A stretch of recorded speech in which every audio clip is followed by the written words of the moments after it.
ହୀରାକୁଦ ବନ୍ଧ ଭାଙ୍ଗିଯିବ, ଆମେ ସବୁ ଭାସିଯିବା। ସେ ସମୟ ପାଖରେ ଆସି ପହଞ୍ଚିଗଲାଣି।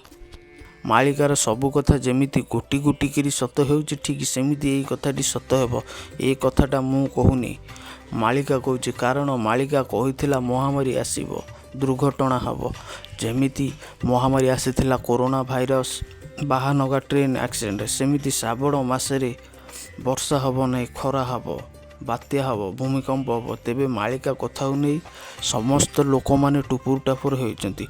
ଦିନେ ଯୁଦ୍ଧ ହେବ, କ୍ଷେପଣାସ୍ତ୍ର ମାଡ଼ରେ ହୀରାକୁଦ ବନ୍ଧ ଭାଙ୍ଗିଯିବ, ପାଣିରେ ହୀରାକୁଦରେ ସମୁଦ୍ର ଭଳିଆ ପାଣି ଆସିବ।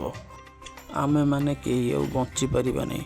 ପାଣି ଆମକୁ ଭସେଇ ଦେବ। ଏବଂ ମାଳିକାର ପ୍ରତିଟି କଥା ସତ ହେଉଛି। ଯେମିତି ମହାମାରୀ, କରୋନା, ଟ୍ରେନ୍ ଆକ୍ସିଡେଣ୍ଟ, ବାହାନଗା, ପୁଣି ଶ୍ରାବଣ ମାସରେ ଖରା, ଆଉ ବର୍ଷା ଦିନରେ ଖରା।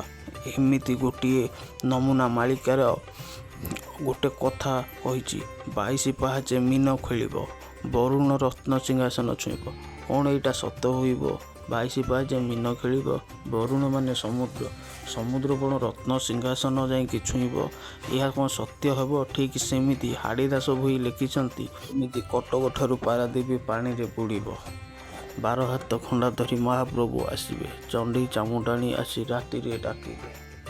ଭୟାନକ କଥା ମାଳିକାର, ଗୋଟି ଗୋଟି କଥା। ମାଳିକା ଯାହା ଲେଖିଛି ତାହା ହିଁ ହେଉଛି ସତ୍ୟତା ଘଟଣା।